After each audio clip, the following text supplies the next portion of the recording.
aqui da paróquia de Santo Antônio, da cidade de Piquete, estamos em comunhão com a nossa igreja, vivenciando o mês da Bíblia.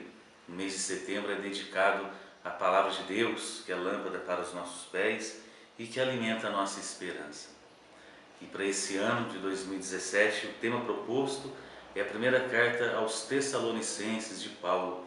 É o primeiro documento que se tem registro do Novo Testamento. Mas antes da gente entrar de fato dentro desse conteúdo, não é uma carta extensa, tem apenas 5 capítulos, mas é interessante a gente compreender qual o contexto histórico daquele período. Essa carta tem esse registro do ano de 51, 52, uma comunidade fundada por Paulo no ano de 49, quando Paulo é expulso da cidade de Filipos, ele vai em direção à cidade de Tessalônica, e nessa cidade ele funda essa comunidade cristã juntamente com Silvano, seu companheiro de viagem e de missão.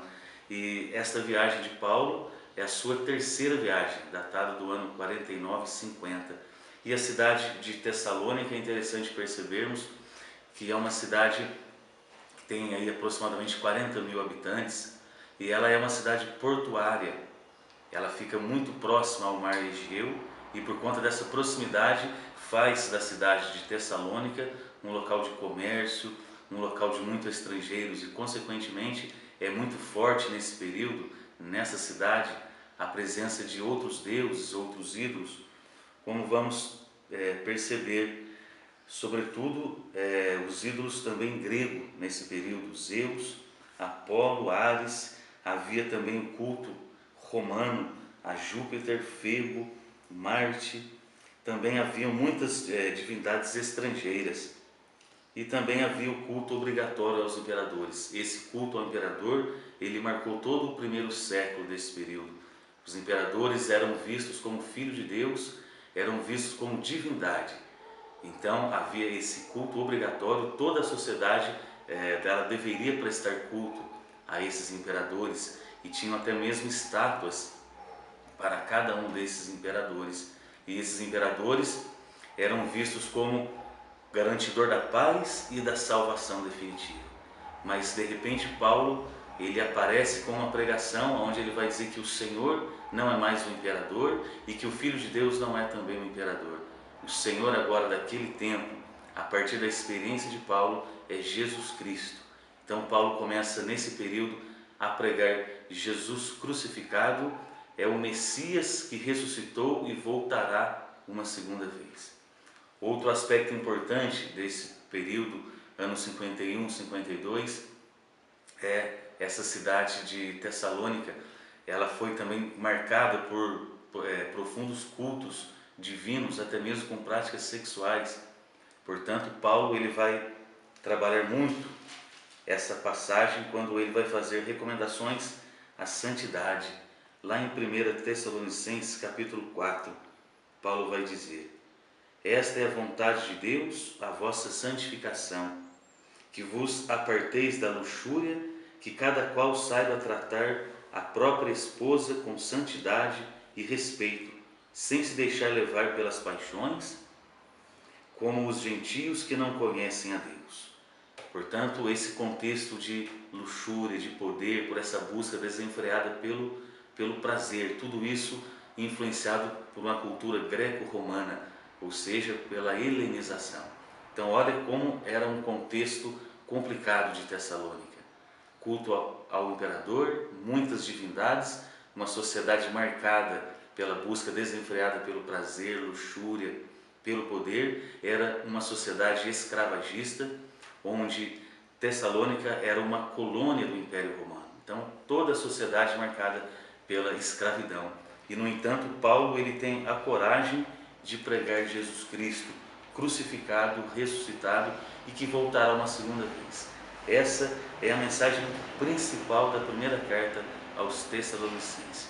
É um discurso que vem de encontro com uma sociedade sem esperança, uma sociedade marcada pela escravidão e uma sociedade marcada pela luxúria, sobretudo pela busca do poder, de fama e das riquezas.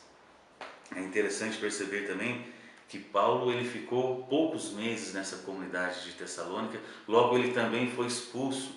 Ele se aproximou dessa cidade, pregou Jesus Cristo crucificado, mas a sua pregação se tornou um perigo social naquele período.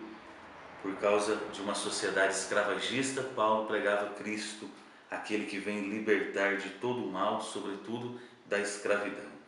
E aí Paulo ele vai destacar aos Tessalonicenses essa qualidade de Jesus Cristo, sobretudo um Cristo que vem a partir da encarnação do Verbo e um Senhor que foi crucificado. E quando Paulo prega um Cristo crucificado, um Messias crucificado, ele confunde os fortes daquele período.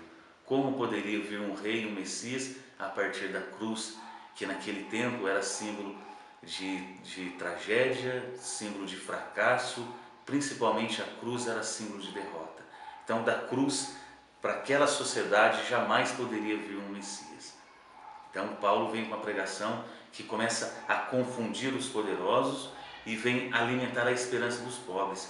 A sociedade empobrecida, uma sociedade escravagista, encontra na pregação de Paulo a esperança para as suas vidas.